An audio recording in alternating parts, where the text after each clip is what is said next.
Assalamualaikum warahmatullahi wabarakatuh. Selamat pagi semuanya. Apa kabar kalian semua? Bapak doakan kalian tetap dalam keadaan sehat dan tetap bersemangat belajar matematika. Pada hari ini kita akan belajar tentang FPB dan juga KPK. FPB adalah faktor persekutuan terbesar. KPK singkatannya dari kelipatan persekutuan terkecil. Apa perbedaan keduanya? Dan bagaimana cara mencari keduanya? Berikut kita akan bahas. Misal kita ambil dua buah bilangan, yaitu 8 dan 12. Pertama, kita harus mengerti kata faktor. Faktor adalah bilangan yang habis membagi 8 dan tidak menghasilkan bilangan koma. Ya, kita coba dari mulai angka 1. 8 bisa dibagi 1? Bisa, hasilnya 8. Maka 1 merupakan faktor dari 8.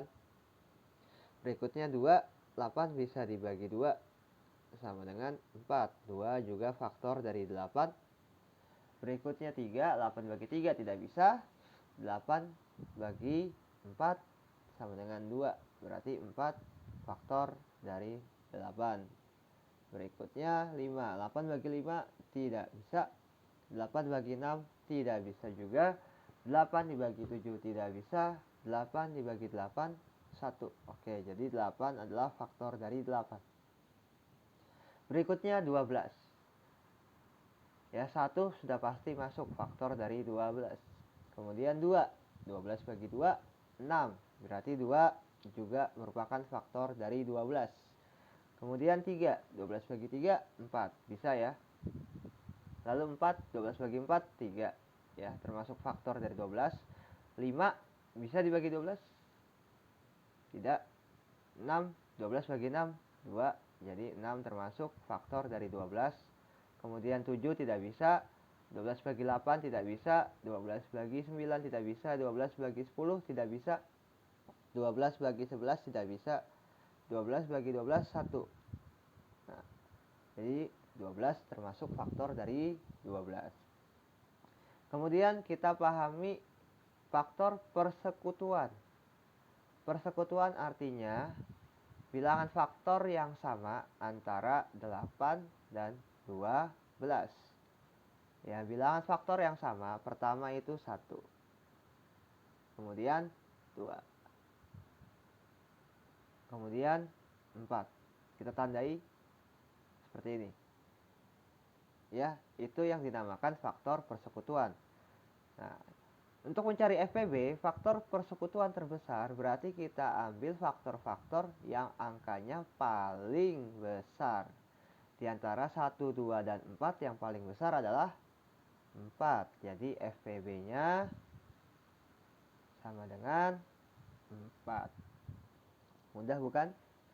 Berikutnya, bagaimana kita mencari kelipatan persekutuan terkecil atau KPK. Kita ambil bilangan yang sama seperti di atas, yaitu 8 dan 12. Kita pahami kalimat pertama, kata pertamanya adalah kelipatan. Berarti kelipatan dari 8 adalah 8 itu sendiri. Kemudian 16 tambah lagi 8 jadi 20. 4 tambah lagi 8 jadi 32. Tambah lagi 8 jadi 40. Tambah lagi 8, 48. Tambah lagi 8, 56. Dan seterusnya. 12. Kelipatan dari 12 yaitu pertama 12. Kemudian 24. Kemudian 36. Kemudian 48. Kemudian 60. Dan seterusnya. Oke. Kemudian kita pahami kelipatan persekutuan, berarti kelipatan yang angkanya sama dari 8 dan 12. Yaitu pertama 24, kedua 48. Udah. Setelah kita tahu kelipatan persekutuan, barulah kita mencari KPK atau kelipatan persekutuan terkecil. Jadi kita ambil bilangan persekutuan yang paling kecil di antara 24 dan 48. Yang paling kecil adalah 24, sehingga KPK-nya sama dengan 24. Berikutnya kita akan belajar bagaimana cara mencari FPB dan KPK dengan metode yang paling sering digunakan, yaitu metode tabel. Kita buat tabel seperti ini yang sederhana saja, di mana yang paling kiri adalah pembagi, yang sebelahnya adalah bilangan-bilangan yang akan dicari FPB dan KPK-nya. Dalam metode tabel ini, kita akan menggunakan faktor atau pembagi dengan menggunakan bilangan prima, yaitu 2, 3, 5, 7, 11, 13, 17, dan seterusnya. Apa sih bilangan prima itu? Bilangan yang hanya bisa dibagi dengan bilangan itu sendiri, ya. Nah, terus untuk mencari FBB-nya, kita harus mengetahui hasil kali pembagi yang bisa membagi semua bilangan, ya. Sedangkan untuk mencari KPK-nya adalah hasil kali pembagi atau keseluruhannya. Untuk lebih mudahnya, kita akan buat sebuah contoh yang sederhana. Tentukan FPB dan KPK dari 8, 18, dan 24. Oke, kita buat tabelnya. 8, 18,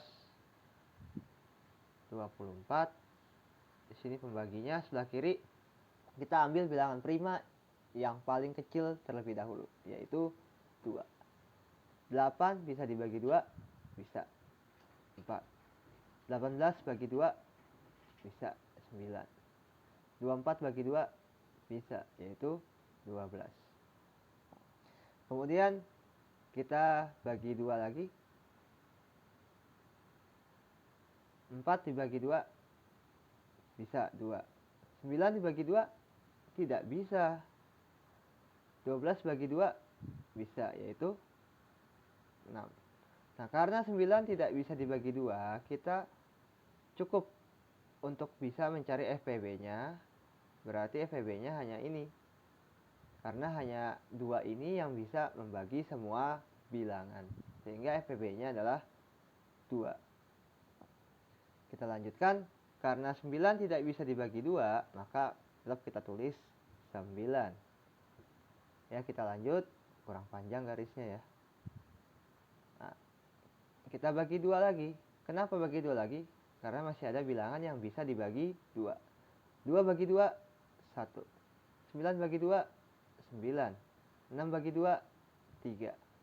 Jadi kalau dalam metode tabel ini, kita harus membagi bilangan sampai dengan angka 1. Ya. Ya, oke, kita lanjutkan. 9 bisa nggak dibagi 2? Oh, nggak bisa. 3 juga tidak bisa dibagi 2. Jadi kita ambil angka bilangan prima berikutnya, yaitu 3. Yang 1 biarkan tetap 1. 9 bagi 3, 3. 3 bagi 3, 1. Oke. Tinggal satu angka lagi yang belum menjadi 1, yaitu ini. Kita bagi 3 lagi. 1. 3 bagi 3, 1. 1. Nah, karena sudah semua bilangannya menjadi 1, kita bisa mencari KPK-nya. Kita kalikan hasil pembaginya, yaitu 2 kali 2 kali 2 kali 3 kali 3. Atau biasa ditulis 2 pangkat 3 kali 3 pangkat 2. Sama dengan 2 kali 2 kali 2, 8. 3 kali 3, 9. 8 kali 9, 72. Inilah sebuah contoh metode tabel mencari FPB dan KPK. Mungkin materinya sampai di sini saja. Silahkan kalian mengerjakan tugas-tugas yang sudah ada linknya pada deskripsi. Kemudian jawablah soal-soal itu dengan jawaban singkat, jadi bukan soal pilihan ganda. Ya, Bapak ucapkan terima kasih untuk partisipasi kalian. Semoga kalian bertambah cerdas dan semakin mudah memahami matematika. Bapak akhiri, wassalamualaikum warahmatullahi wabarakatuh.